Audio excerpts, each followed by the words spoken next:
بالله من الشيطان الرجيم. بسم الله الرحمن الرحيم. والذين يتوفون منكم ويذرون أزواجا وصية لأزواجهم متاعا إلى الحول غير إخراج فإن خرجن فلا جناح عليكم فيما فعلن في أنفسهن من معروف والله عزيز حكيم.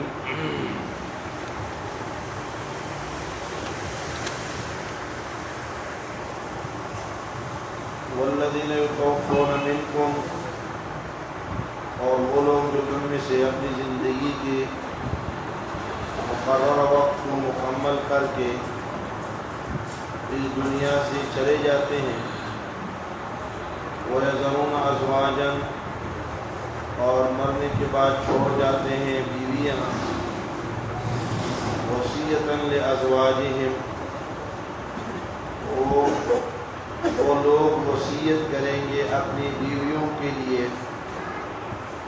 متاعاً، اس حال میں کہ وہ فائدہ پہنچانے والے ہوں، الی الحول، 1 سال تک، غیر اخراج، اور اس حال میں کہ ان عورتوں کو نکالا نہیں جائے گا، فَإِنْ خَرَجْنَا، اولیاء کی طرف سے، فَإِنْ خَرَجْنَا، اگر وہ عورتیں نکل جائیں خود ہی، فَلَا جُنَاحَ عَلَيْكُمْ، تو تم پر کوئی حرج نہیں ہے اے اولیاء یا اے ائمہ اور حکمران، فیما، اس بارے میں، فعلنا، جو انہوں نے کیا ہے، فی انفسہن، اپنے بارے میں، من معروف، شریعت کے مطابق، واللہ عزیز حکیم، اللہ غالب ہے، حکمت والے ہیں۔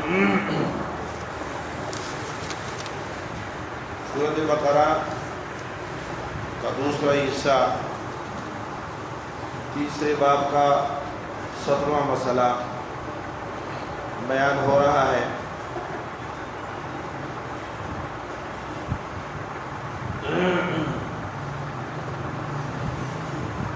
مسئلے کا عنوان ہے وصیت الزوج للازواج، شوہروں کی وصیت بیویوں کے لیے۔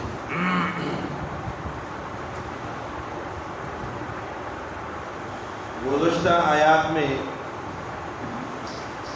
متع مطلقات کا ذکر گزر گیا ہے۔ اگر کسی عورت کو طلاق ہو جائے اور اس کے لیے مہر مقرر ہو یا نہ ہو، اگر مہر مقرر ہے تو اس صورت میں مہر کے ساتھ استحبابی اور لفظی طور پہ متع بھی دے سکتے ہیں۔ اگر مہر مقرر نہیں ہے تو اس صورت میں وجوبی طور پہ متع دینا لازم ہے۔ یہ متع اور تمتع مطلقات کا ذکر تھا۔ یہاں متع اور تمتع متوفیات عنہا زوجہا، یعنی وہ عورتیں جن کے شوہر وفات پا جائیں، ان کے لیے تمتع اور ان کے لیے متع اور فائدہ اٹھانے کی چیز کیا ہے، اس کا ذکر کیا جا رہا ہے۔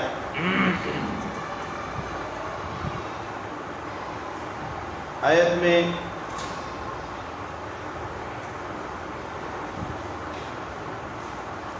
امام بغوی رحمۃ اللہ علیہ نے اس آیت کی شان نزول میں ایک واقعہ لکھا ہے کہ یہ آیت ایک آدمی کے بارے میں نازل ہوئی تھی جو مدینہ منورہ ہجرت کر کے آ گیا تھا۔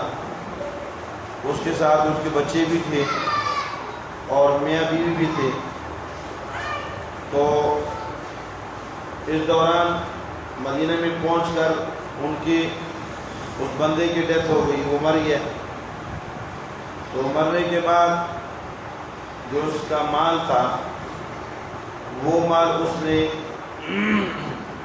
اس کے اولاد کو دے دیا گیا، اور بیوی کے لیے اس میں کوئی حصہ نہیں رکھا گیا۔ البتہ آپ علیہ السلام نے فرمایا کہ اس کا حق ہے کہ یہ 1 سال تک اسی کے گھر کے اندر رہے گی، اس کے لیے رہائش اور کھانا پینا اسی کے گھر سے ملے گا۔ تو علماء نے لکھا ہے، مفسرین نے، کہ یہ آیت، یہ حکم ابتدائی اسلام کا ہے۔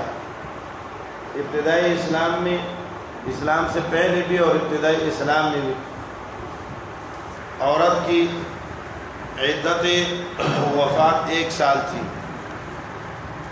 پھر جو گزشتہ آیت گزری ہے کہ والذین یتوفون منکم ویذرون ازواجا یتربصن بانفسہن 4 اشہر و 10 4 ماہ 10 دن کے لیے جو آیت آئی ہے، تو اس سے یہ حکم منسوخ ہو گیا۔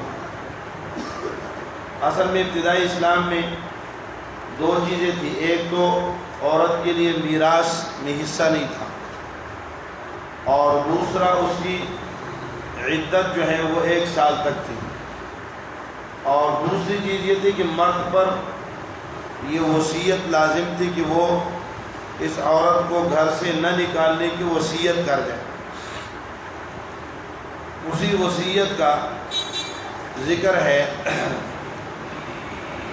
تو ابتدا میں اس کی عدت 1 سال تک ہوتی تھی، پھر اس عدت کو آیت والذین یتوفون منکم یعنی آیت نمبر 235 نے اور 234 نے، اور میراث کے حکم کو وہ آیت میراث نے، یعنی وصیت کے حکم کو آیت میراث نے منسوخ کر دیا۔ یہ گزشتہ آیت اگرچہ تلاوتاً مقدم ہے لیکن نزولاً مؤخر ہے۔ اس آیت کا نزول پہلے ہوا تھا والذین یتوفون منکم، یعنی آیت نمبر 140 پہلے نازل ہوئی ہے، اور آیت نمبر 134 بعد میں نازل ہوئی ہے، لیکن تلاوتاً وہ مقدم ہے۔ اور ایسا قرآن میں ہوتا رہتا ہے، قد نری تقلب وجہک، یہ آیت تلاوتاً مؤخر ہے، اور سیقول السفہاء تلاوتاً مقدم ہے، لیکن نزولاً قد نری تقلب وجہک مقدم ہے اور سیقول السفہاء مؤخر ہے۔ قرآن کریم کے اندر ایسے بہت سے آیات ہیں، مثالیں ملتی ہیں جہاں آیت نزولاً مؤخر ہے لیکن تلاوتاً مقدم ہے، یا نزولاً مقدم ہے اور تلاوتاً مؤخر ہے۔ تو پھر یہ حکم منسوخ ہو گیا اور عدت جو ہے وہ 4 ماہ 10 دن کی مقرر ہو گئی۔ تو اسی کو بیان کر رہے ہیں والذین یتوفون منکم، اور جو لوگ تم میں سے وفات پا جائیں۔ توفی کا معنی میں نے کیا، ترجمہ میں نے کرتے ہوئے کیا کہا، جو اپنی زندگی کے دنوں کو پورا کر لیں۔ توفی کا معنی اصل میں ہوتا ہے اخذ الشیء وافیا، کسی چیز کو پورا اٹھا لینا، پوری کسی چیز کو کسی چیز کو لے لینے کو کیا کہتے ہیں؟ توفی کہتے ہیں۔ تو یہاں بھی یہ معنی ہے کہ وہ لوگ جو اپنی زندگی کے دنوں کو پورا کر لیں، مکمل کر لیں اور اٹھا لیں۔ وَيَذَرُونَ أَزْوَاجًا سے یہاں زوجات مراد ہیں۔ لفظ زوج یہ شوہر کو بھی کہتے ہیں عربی میں، اور زوجہ بیوی کو بھی کہتے ہیں۔ ازواج یہاں کسی کے معنی میں ہے۔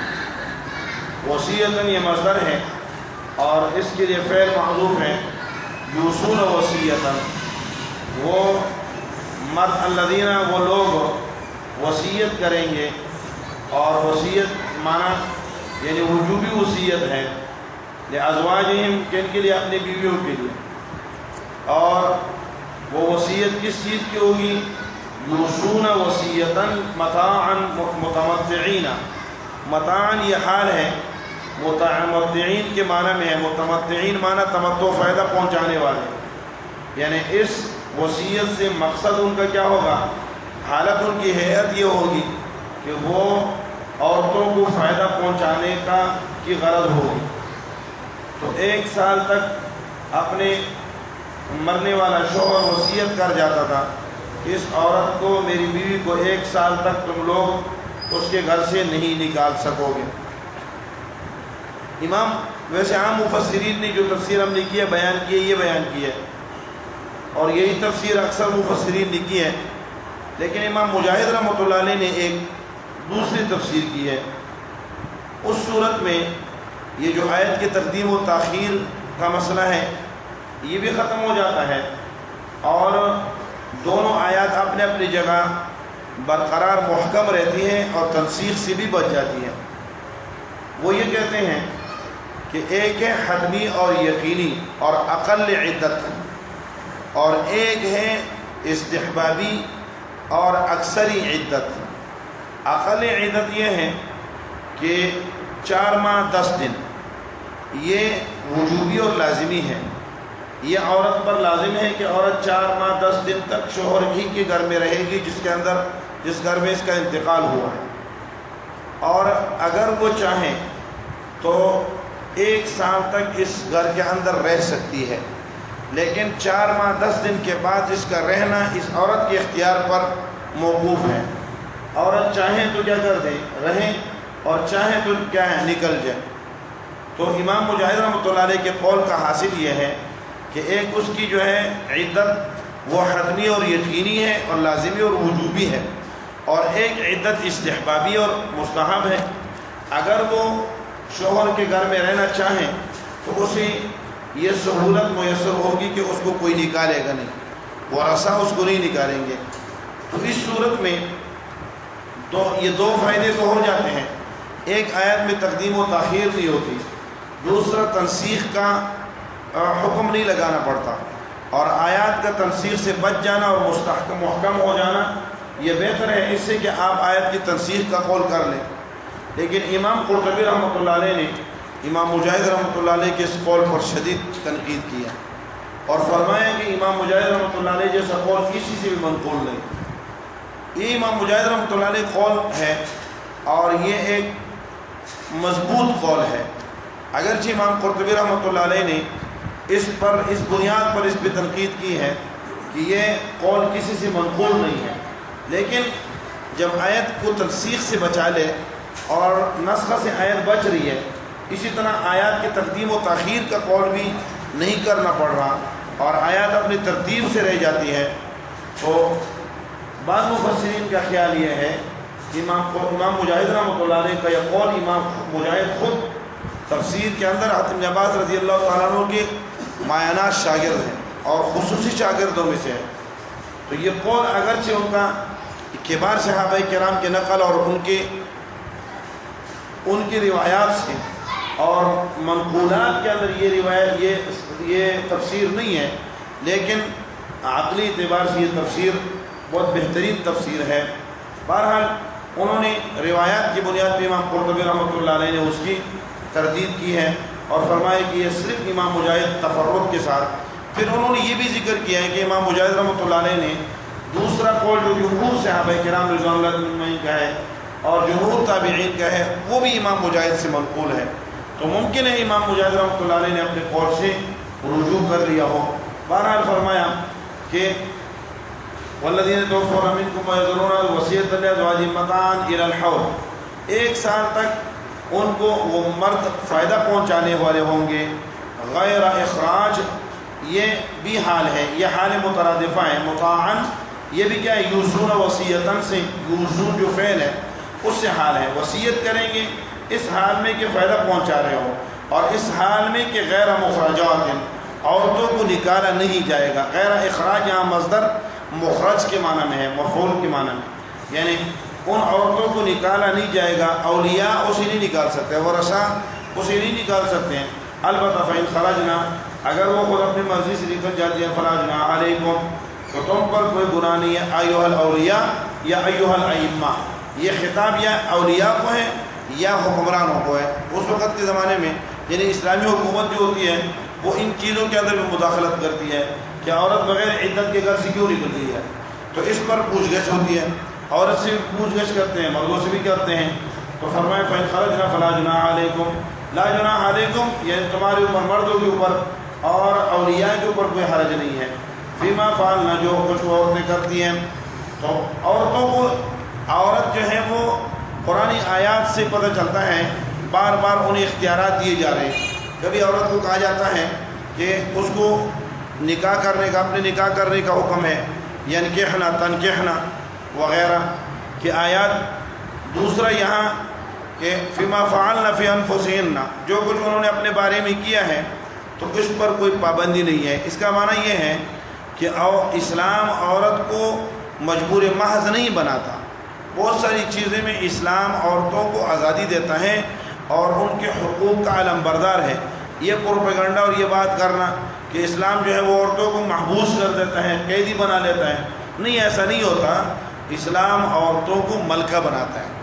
جی، وہ قاضی عبدالرشید صاحب والی بات ہے، مولانا قاسم نانوتوی رحمۃ اللہ علیہ سے کسی نے کہا کہ تم عورتوں کی ملازمت کی کیوں مخالفت ہو، تمہاری عورتیں ملازمت کیوں نہیں کرتی، اسلام عورتوں کو ملازمت کی اجازت کیوں نہیں دیتا؟ تو مولانا قاسم نانوتوی نے کہا کہ تم ملکہ الزبت سے ملازمت کرواتے ہو؟ انہوں نے کہا نہیں۔ انہوں نے کہا کیوں نہیں کرواتے ہو؟ کہ وہ تو ملکہ ہیں۔ وہ کہتے ہیں ہماری بیوی بھی ملکات ہیں نا، ہماری عورتیں بھی کیا ہیں، ملکہ ہیں، اس لیے ہم ان سے ملازمت نہیں کرواتے۔ اسلام کہتے ہیں کہ یہ ملکہ ہے، ایسی ملازمت نہ کروا۔ تو اختیارات ان کے پاس ہے بہرحال، لیکن شرط کیا ہے؟ من معروف، شریعت کے حکم کے مطابق۔ معروف ما یعرف شرعا ولا ينکرہ الشرع، جس چیز کی شریعت مخالفت نہ کرے اور شریعت جس پر تنقید نہ کرے۔ اب عورت اگر کیا ہے، عدت کے زمانہ گزر گئے، 4 ماہ 10 دن گزر گئے اور سال تک وہ وہیں پہ رہتی ہے تو اس پر کوئی حرج نہیں ہے، لیکن اگر نکل جاتی ہیں اور کوئی شریعت کے قوانین کے مطابق اور شرعی حدود کے اندر رہتے ہوئے اس گھر سے نکل کر دوسرے گھر جاتی ہے یا نکاح کرتی ہے کہیں پہ، تو اس پر کوئی قدغن اور پابندی نہیں ہے، لیکن معروف ہو، منکر نہ ہو، یعنی ما ینکرہ الشرع، جس کی شریعت انکار کرتی ہے، شریعت جس کو ناپسند کرتی ہے، ایسا کوئی فعل اور عمل نہ ہو۔ واللہ عزیز، اللہ غالب ہے، لہذا تم اگر اپنے اختیارات کو ناجائز استعمال کرو گے تو اس غالب کے اختیارات سے تم نہیں نکل سکتے ہو، اور وہ سزا دینے پر قادر ہے، لیکن سزائیں دیتا جلدی نہیں ہے، کیونکہ حکمت کے تقاضے اور ہیں، اور اس کے تمام احکامات وہ حکم کے تحت اور حکمتوں سے لبریز ہوتے ہیں۔ اس لیے اس عزیز و حکیم کے ہر حکم کو سر تسلیم خم کرتے ہوئے اس کے مطابق عمل کرنے کی کوشش کریں۔ اللہ ہم سب کو عمل کرنے کی توفیق نصیب فرمائے۔